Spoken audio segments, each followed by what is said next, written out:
You were told a story. Work hard, get good grades, find a stable job, climb the ladder, retire at 65, live the dream. But what if that story was never designed for you to win? What if the very system you've been taught to trust is the reason you feel exhausted, underpaid, and stuck? What if hard work, the virtue everyone praises, is actually the very thing keeping you from the life you deserve? Pause for a moment. Think about the people around you, the ones grinding 70-hour weeks, the ones with impressive degrees and respectable titles. Are they wealthy? Are they free? Or are they just surviving? Now think about the ones who seem to have it all: time, money, freedom. They're not working harder than you. They're not smarter. They're not luckier. They simply know something you weren't taught. They understand the game, and the game isn't about hard work. It's about leverage. It's about ownership. It's about designing wealth instead of chasing it. This audiobook will challenge everything you believe about success. It will make you uncomfortable. It will question the advice your parents gave you, the values your teachers instilled, and the path society laid out before you. But it will also set you free. Because once you see the truth, you can't unsee it.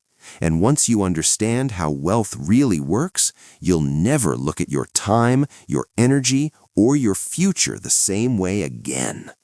So take a breath, open your mind, and let's dismantle the biggest lie you've ever been told.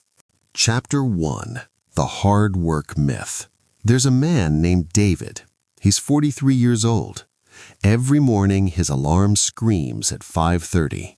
He drags himself out of bed, showers, and drives through traffic to an office where he'll spend the next 10 hours answering emails, attending meetings, and solving problems that aren't his own. David is tired. Not just physically, his soul is tired. He's been doing this for 20 years. He has a decent salary, a house with a mortgage, a car with payments, 2 kids in school, and every month after the bills are paid, there's barely anything left. David works hard. Everyone says so. His boss praises his dedication. His wife admires his resilience. His parents are proud that he's doing well. But David isn't doing well. He's surviving, and deep down, he knows it. Here's the uncomfortable truth. Hard work doesn't create wealth. It never has. It creates exhaustion. We've been fed this narrative since childhood. Work hard and you'll succeed. Put in the hours and you'll be rewarded. Sacrifice today for a better tomorrow. But look around. The hardest working people you know are often the most financially stressed. The single mother working 2 jobs, the construction worker breaking his back in the heat, the teacher grading papers late into the night. They're working harder than most CEOs, harder than most investors, harder than most millionaires, yet they're struggling to pay rent. Why? Because the economy doesn't reward effort. It rewards ownership. It rewards leverage. It rewards systems that work without you. Think about it. A landlord earns money while sleeping. A business owner profits from employees' labor.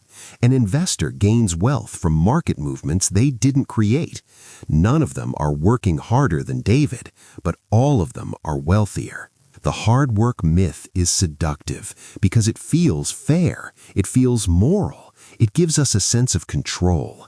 If I just work harder, I'll get ahead. If I just push through, I'll make it. But fairness has nothing to do with how wealth is actually built.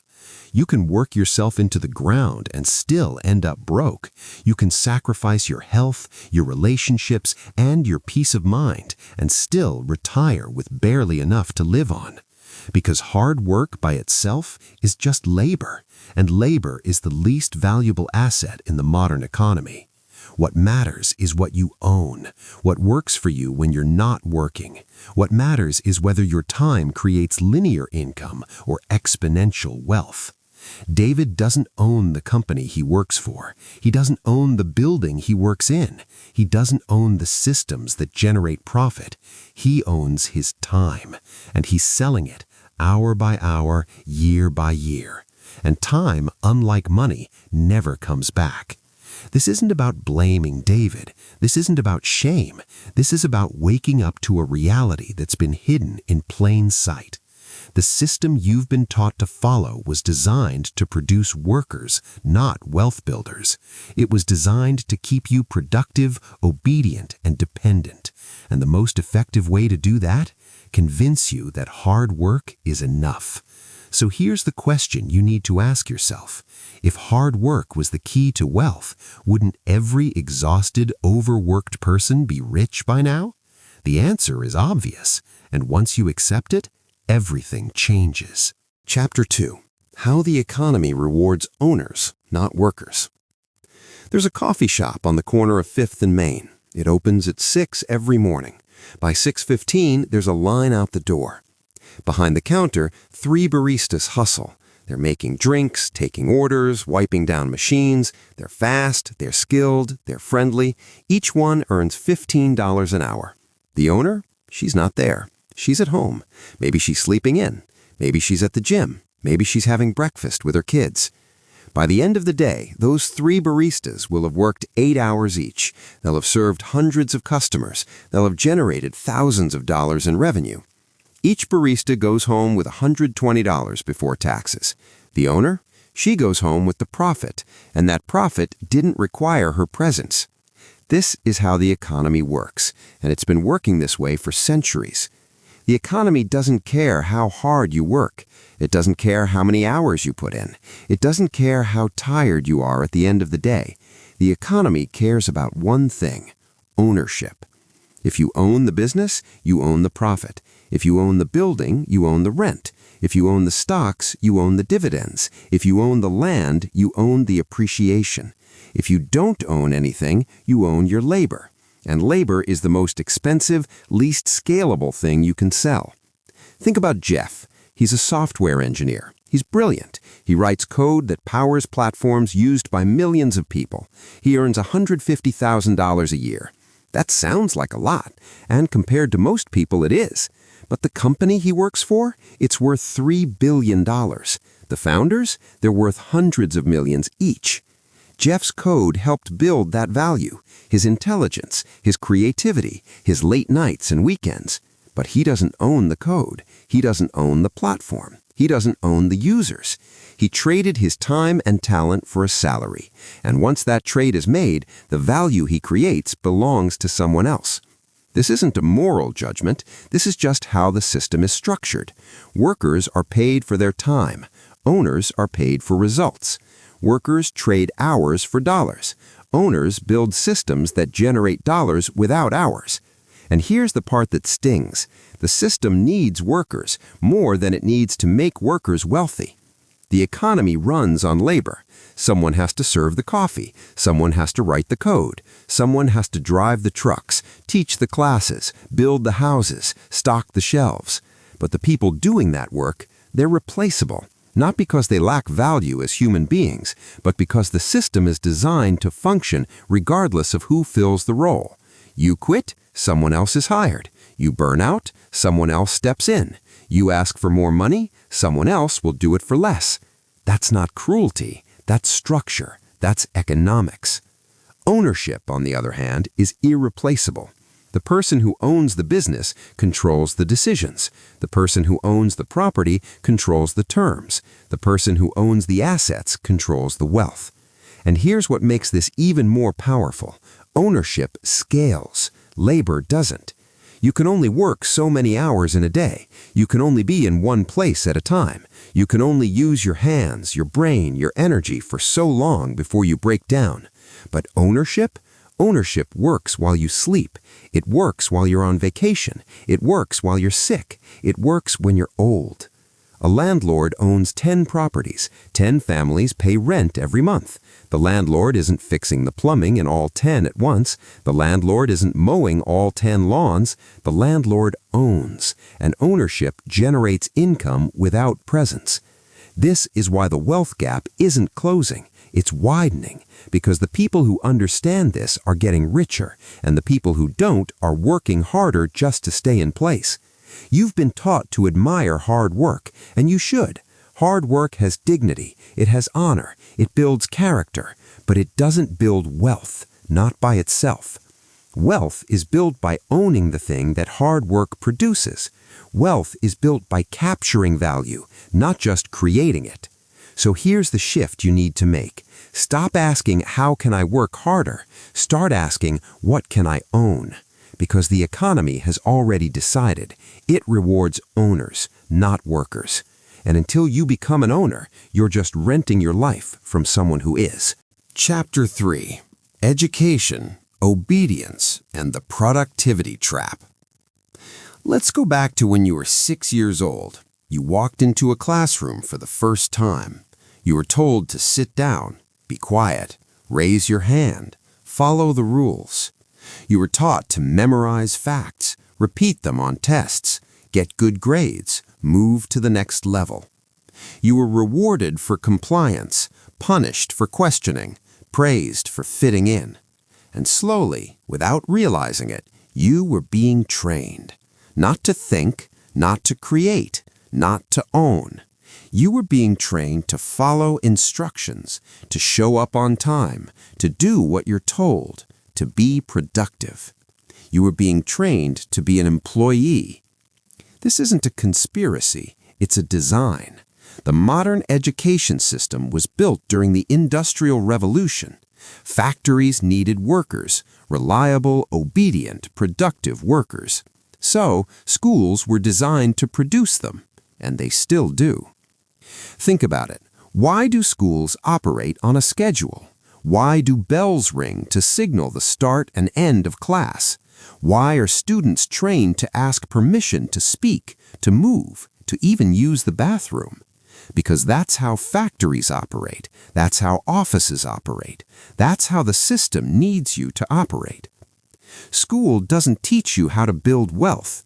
It doesn't teach you how to invest. It doesn't teach you how to start a business or negotiate a contract or understand leverage.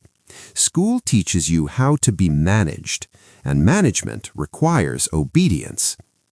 Now, this doesn't mean education is bad. Knowledge is powerful. Skills are valuable. Learning is essential. But the structure of traditional education isn't designed to set you free. It's designed to prepare you for employment. And employment, by definition, means trading your time for money under someone else's terms. Let's talk about Maria. She graduated top of her class. She has a degree in engineering. She followed every rule, did everything right. She got a job at a prestigious company. Good salary, good benefits. Everyone's proud of her. But Maria is miserable. She sits in a cubicle under fluorescent lights. She attends meetings that could have been emails. She builds things she doesn't own. She follows processes she didn't design. She's productive, incredibly productive. But productive for who? Not for herself, for the company, for the shareholders, for people she'll never meet who are getting wealthy off her intelligence. Maria isn't lazy. She's not ungrateful. She's trapped in the productivity trap. The productivity trap is simple. You're taught that being productive is the goal. Busy equals successful. Output equals value. So you optimize. You wake up earlier. You work faster. You take on more projects. You prove your worth by how much you can do. And the system loves it, because the more productive you are, the more value you create. But that value doesn't belong to you. It belongs to whoever owns your output. You are a high-performing asset in someone else's portfolio, and the better you perform, the more they profit.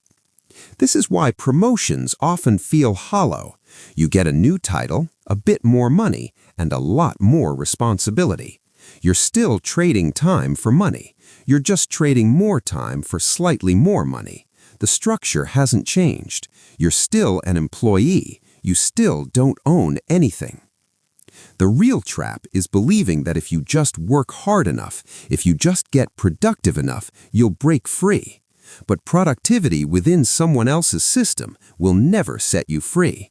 It will only make you a more valuable prisoner. Think about the language we use: human resources, capital, assets. You're not a person with dreams and potential. You're a resource to be allocated. And resources are optimized for efficiency, squeezed for maximum output, replaced when they're depleted. This isn't evil, it's just business. And business doesn't care about your freedom. It cares about profit. So what's the alternative? Unlearning. Unlearning the belief that obedience equals security. Unlearning the idea that productivity equals wealth. Unlearning the assumption that the path you were taught is the only path. Education gave you skills, but it also gave you a mindset, a worker mindset, and that mindset is what keeps you stuck. You were taught to seek approval, to follow the plan, to value stability over ownership, to fear risk more than regret. But wealth isn't built by following, it's built by leading, by owning, by designing your own system instead of optimizing someone else's. The productivity trap isn't a lack of effort, it's misplaced effort. It's running faster on a treadmill that someone else controls. And the moment you realize you can step off, that's the moment everything changes. Chapter 4. Time is linear. Wealth is exponential. Imagine two people. Both start with nothing. Both are 25 years old. The first person, Sarah, gets a job. She earns $50,000 a year. Every year, she works hard and gets a raise. By the time she's 40, she's earning $70,000. She works for 40 years. She saves what she can. She retires at 65 with maybe $500,000 in her retirement account, if she's lucky and disciplined. The second person, Michael, takes a different path. He starts a small online business. The first year, he makes almost nothing. The second year, $20,000. By year 5, he's earning $100,000. By year 10, his business generates $300,000 a year, mostly automated. By 40, Michael has sold one business and started another. He owns rental properties. He invests in other companies. His wealth compounds. By 65, he's worth $8 million. Same starting point, same amount of time, completely different outcomes. Why? Because Sarah's income was linear. Michael's wealth was exponential. This is the difference that changes everything, and most people never see it. Linear income means you trade time for money. 1 hour equals 1 unit of pay. You work more hours, you earn more money. You stop working, the money stops. It's predictable, it's stable, and it's limiting. Because time is finite. You can't work more than 24 hours in a day. You can't clone yourself. You can't be in 2 places at once. Your income is capped by your time, and your time is capped by biology. Exponential wealth works differently. It compounds, it multiplies, it grows without a direct correlation to your hours. You build something once and it pays you repeatedly. You invest money and it earns returns that generate more returns. You create a system and the system runs without you. This is how wealth actually accumulates, not through addition, through multiplication. Think about a savings account versus an investment portfolio. If you save $1,000 a year for 30 years, you have $30,000 plus a little interest. That's linear.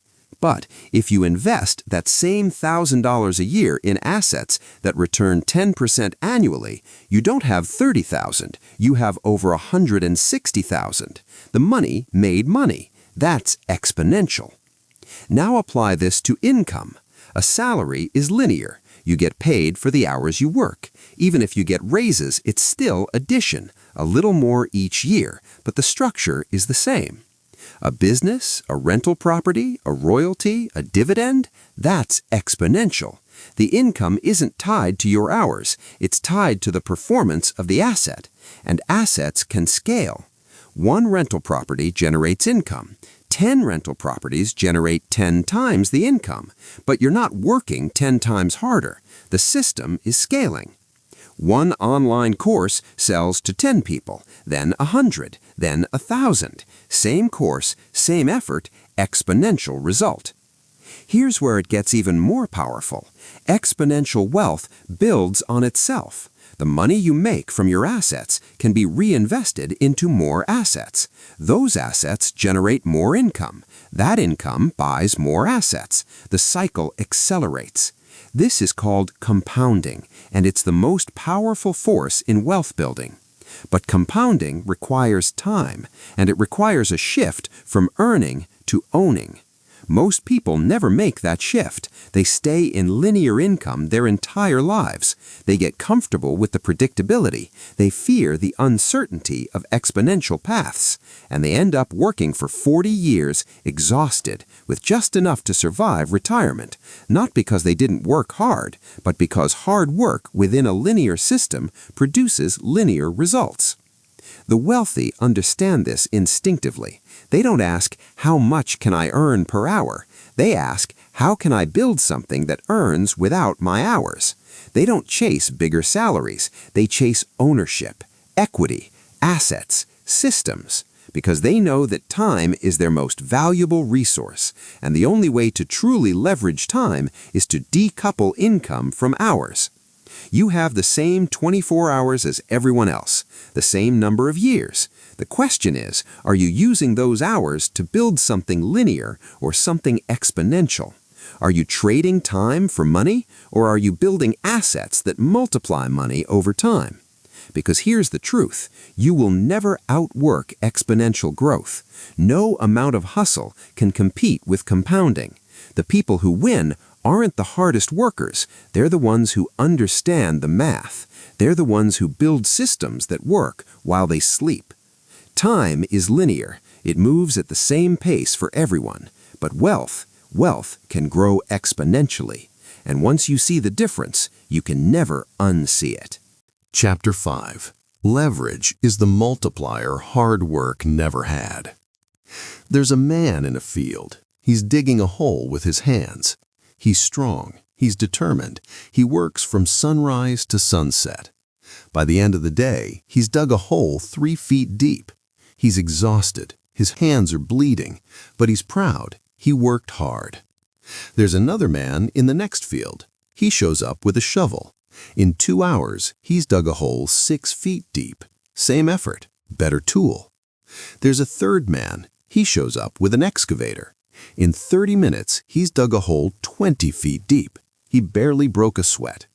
Same goal, same field, completely different results. That's leverage. Hard work is the man with his hands. Leverage is the shovel. And exponential leverage is the excavator. Most people spend their entire lives digging with their hands.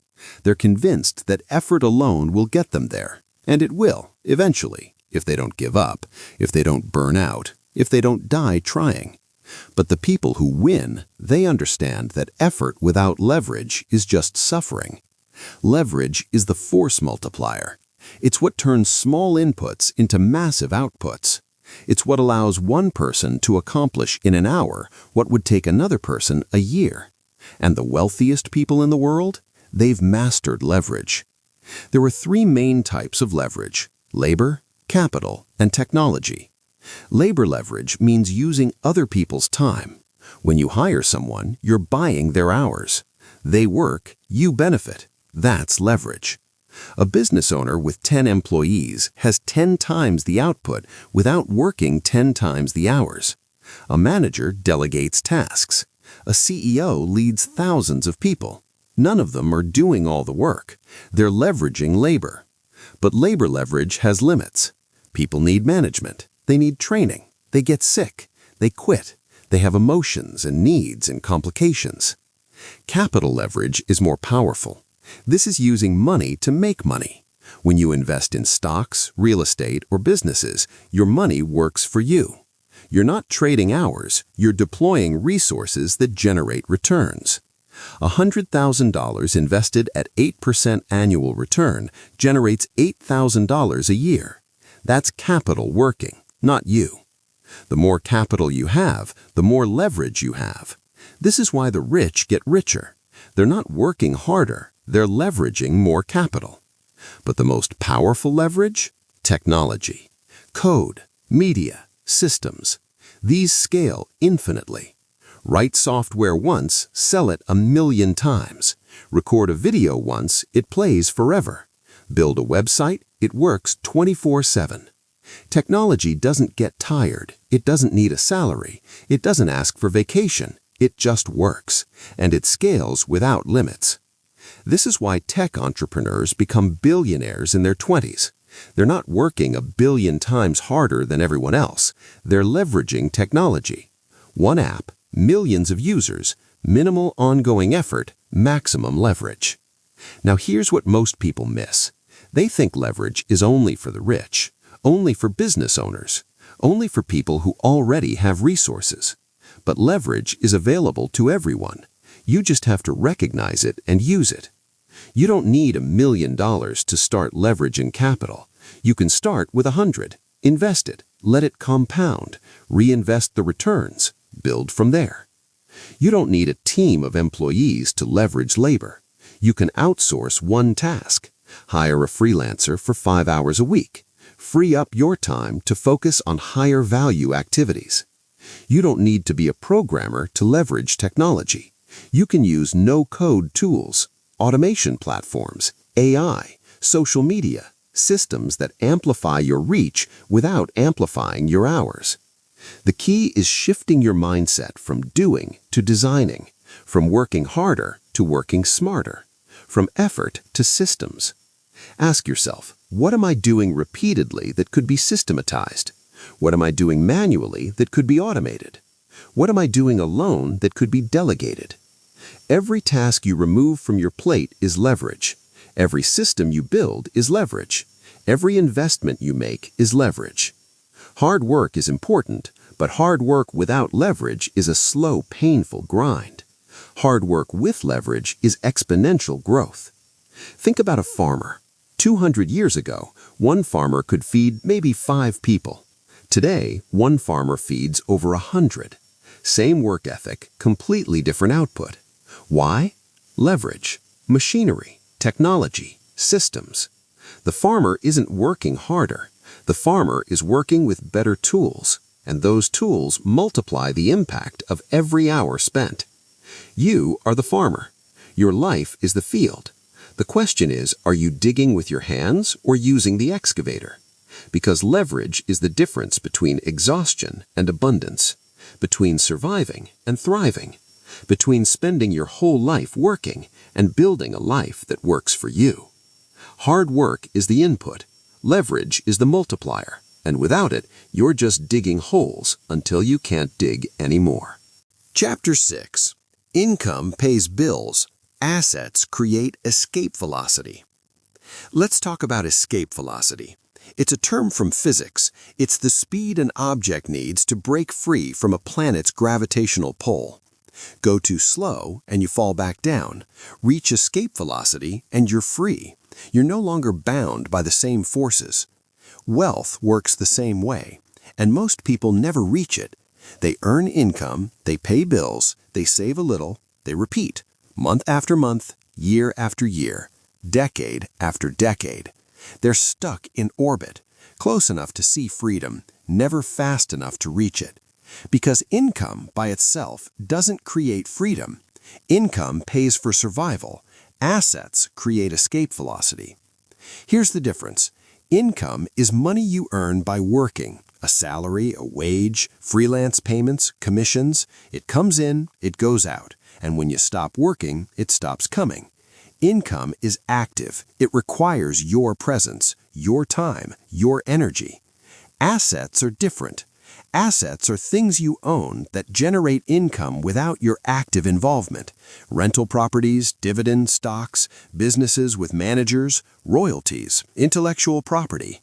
Assets work for you even when you're sleeping, even when you're sick, even when you're old. Income pays your bills. Assets buy your time back. Let's look at 2 people. Both earn $70,000 a year. The first person, Lisa, spends most of her income on rent, car payments, groceries, insurance, entertainment. She saves a little, maybe $5,000 a year. She's responsible, she's doing what she's supposed to do. But at the end of the year, she's still dependent on her job. If she stops working, the money stops. She's trading time for money, forever. The second person, James, also earns $70,000, but James lives below his means. He rents a cheaper place, drives an older car, cuts unnecessary expenses. He takes $15,000 a year and buys assets. He invests in index funds, he saves for a down payment on a rental property, he builds a side business. Year one, his assets generate almost nothing, maybe a few $100s, but he keeps going. Year 5, his investments are worth $60,000. They're generating $3,000 a year in dividends and appreciation. Year 10, he owns 2 rental properties generating $12,000 a year in cash flow. His investment portfolio is worth $200,000. His side business brings in another $20,000 annually. James's assets now generate $35,000 a year passively without him showing up to a job. He still has his job, but now his assets cover half his expenses. He's reached partial escape velocity. He has options, choices, freedom. By year 20, James's assets generate more than his job. He's financially free. He can quit if he wants, travel, start a new venture, spend time with his family.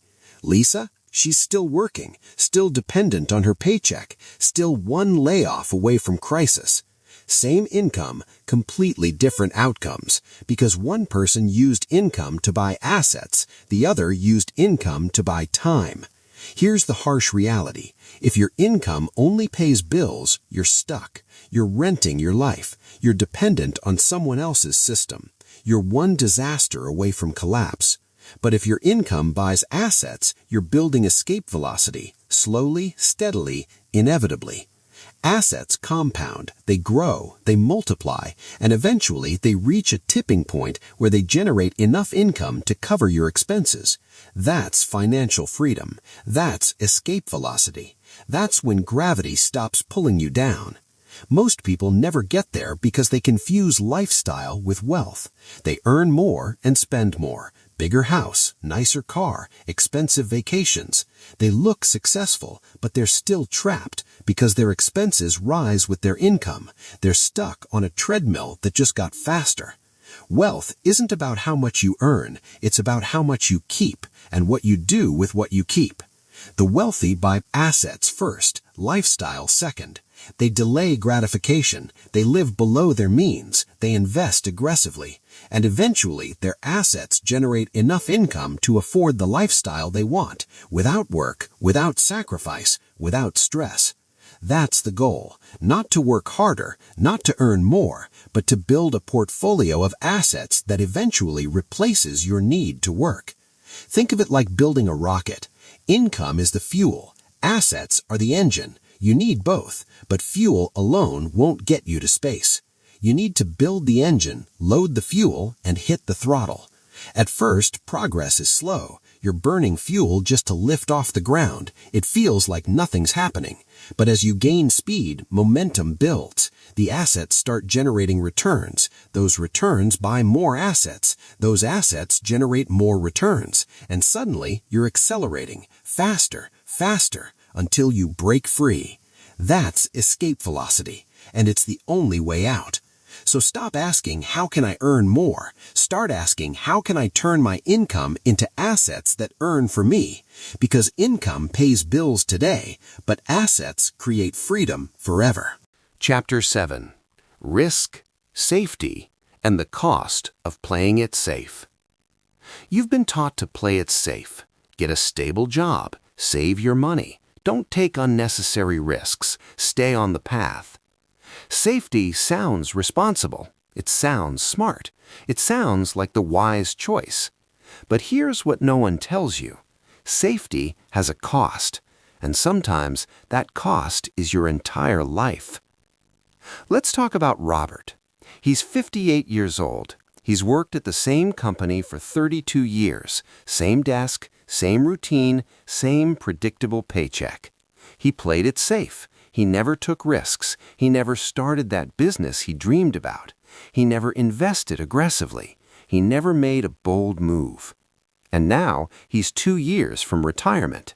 His savings are modest. His health is declining. His regrets are heavy. He wonders what could have been, but it's too late. He played it safe, and safety cost him everything. Here's the uncomfortable truth. The safest path is often the riskiest path in the long run. That stable job, it can disappear in a restructuring. That company you're loyal to, it's not loyal to you. That paycheck you depend on, it's controlled by people who don't care about your dreams. You think you're safe because you have a job, but you're actually vulnerable because you've put all your eggs in one basket that you don't control. Real risk is having no backup plan, no alternative income, no assets, no skills that transfer, just a job and hope that it lasts. That's not safety. That's fragility. Now let's talk about calculated risk. This isn't recklessness. It's not gambling. It's not throwing everything away on a dream. Calculated risk is starting a side business while keeping your job. It's investing in assets even if you're not sure they'll work out. It's learning new skills that might open new doors. It's taking small bets that could have big payoffs and protecting yourself if they don't. Think about Sarah. She worked a 9 to 5, decent job, decent pay, but she felt stuck. So she started a small online business, evenings and weekends. She invested a few $100s, tested ideas, failed a few times, kept going. 2 years later, her side business was making $3,000 a month. Not life-changing, but meaningful. It was momentum. She kept her job, kept building. 3 years later, her business was making $6,000 a month, more than her job. She quit. Now, 5 years later, her business generates $20,000 a month. She has freedom, options, security that her job never gave her. Was it risky? Sure. She could have failed. She could have wasted time and money. But the alternative, staying stuck, that was the real risk. Here's what people misunderstand about risk. They think avoiding risk is safe, but avoiding risk means accepting whatever life hands you. You don't get to choose your boss. You don't get to choose your salary. You don't get to choose when you're laid off. You're at the mercy of systems you don't control. That's not safe. That's helpless. Taking calculated risks means reclaiming control.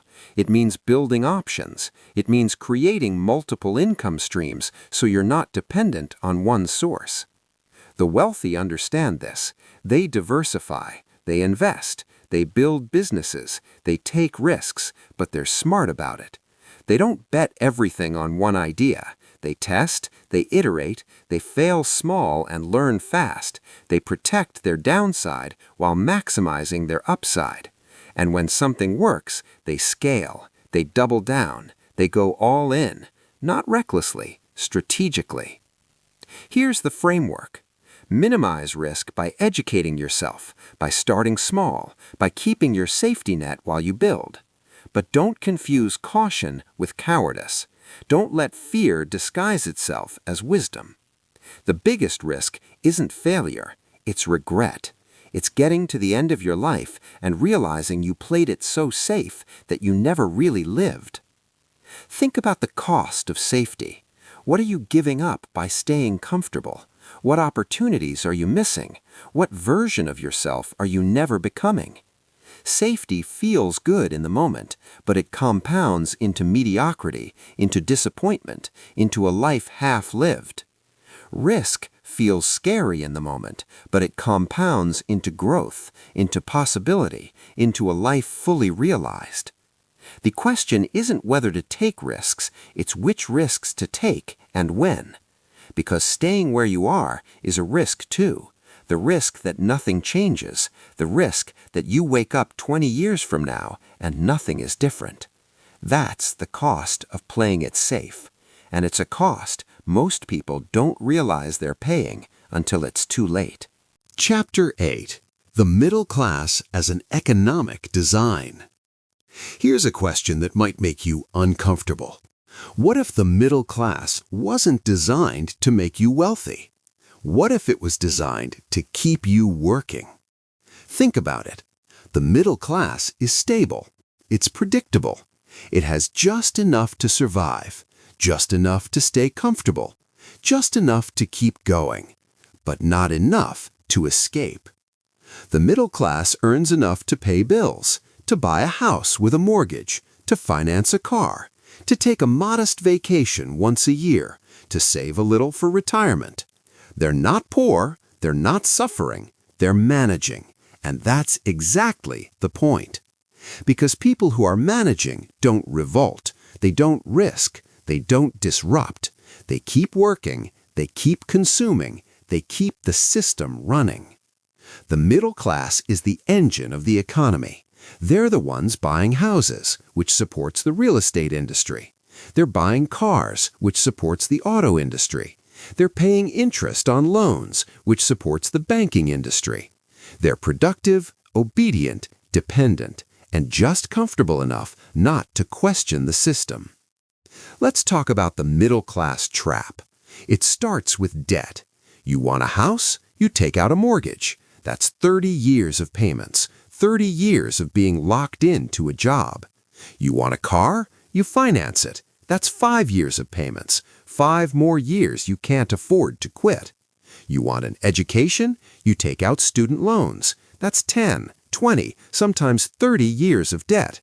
3 decades where your income is already spent before you earn it.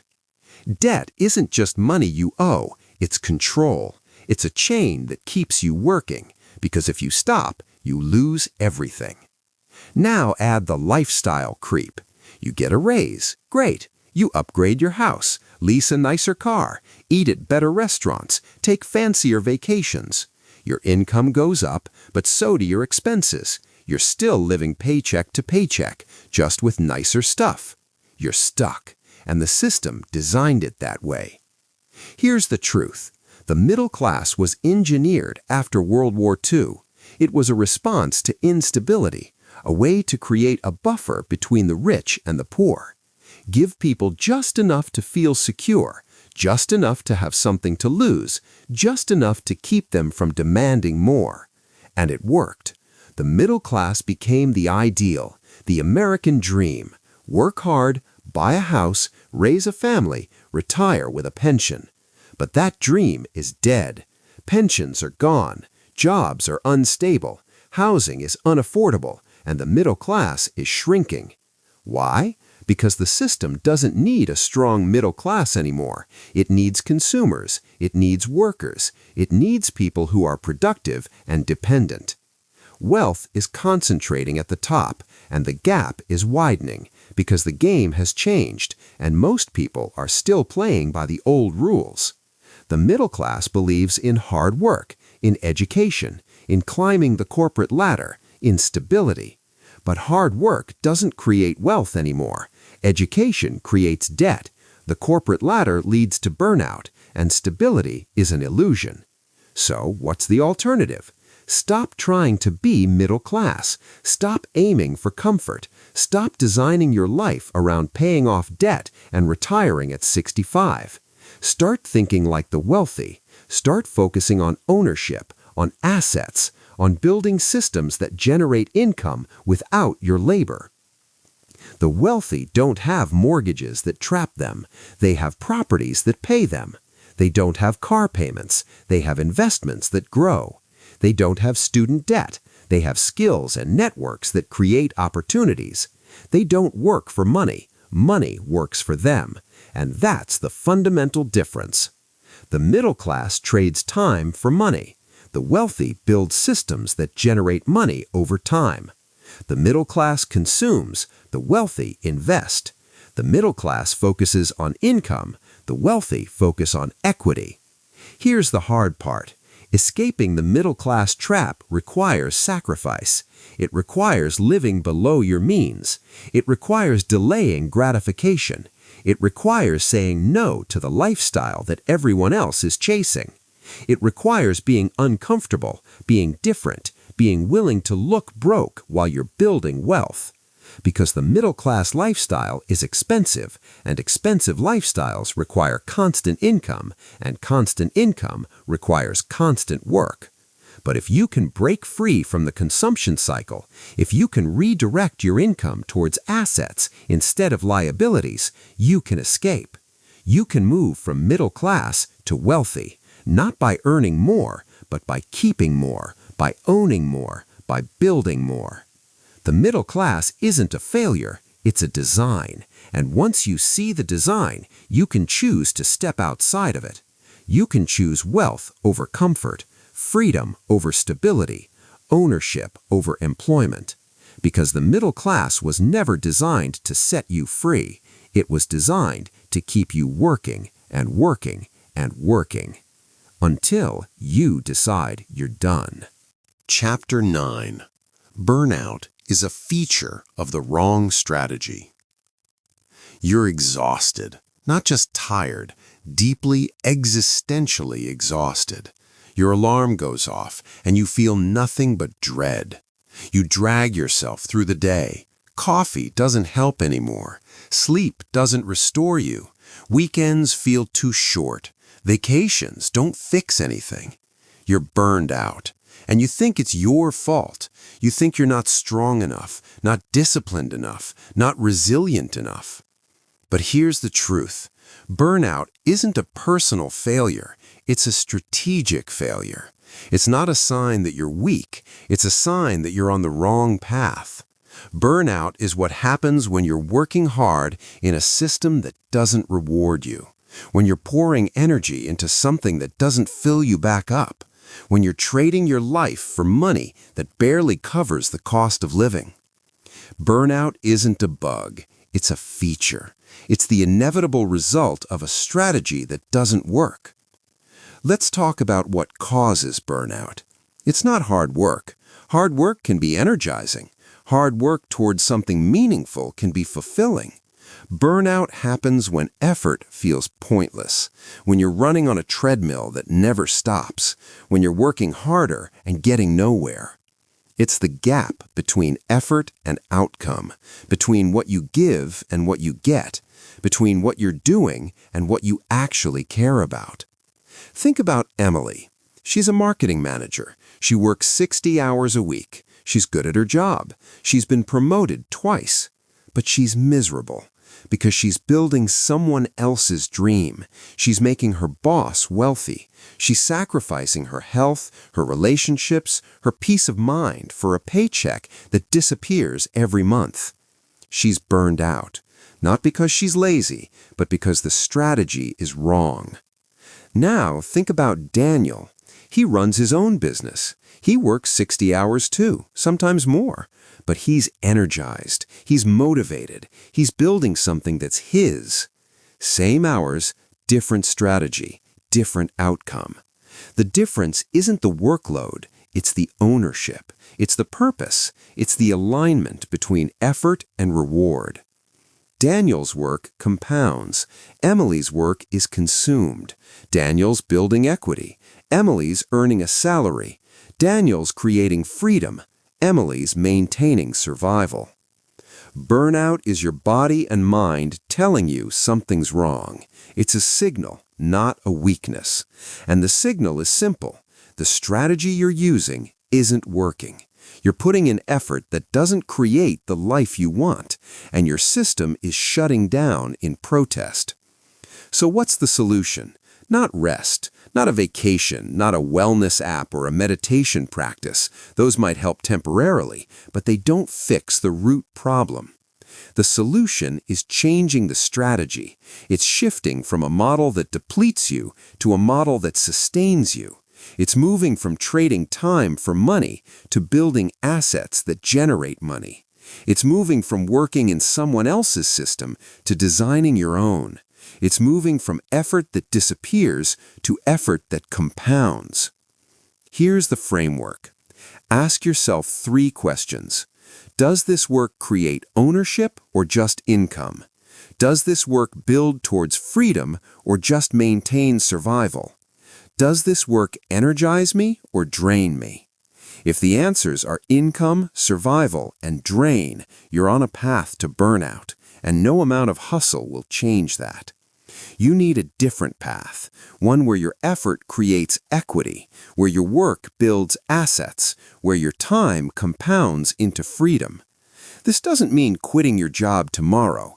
It means starting to build a parallel path, a side business, an investment strategy, a skill that creates leverage. It means redirecting some of your energy towards something that's yours, something that grows, something that lasts. Because burnout doesn't come from working too much, it comes from working on the wrong things. The wealthy don't burn out the same way, not because they work less, but because their work creates ownership. Their effort builds wealth. Their time generates assets. They're not stuck on a treadmill. They're climbing a mountain, and every step up stays. You can climb too, but not if you're running in place, not if you're giving everything to a system that gives nothing back. Burnout is a warning.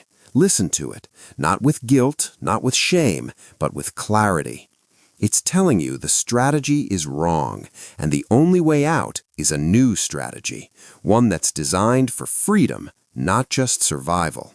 Because you don't need to work less, you need to work on the right things, things that build, things that last, things that set you free.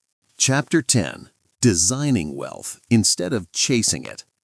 Let's end where we began, with a choice. You can keep chasing wealth, or you can start designing it.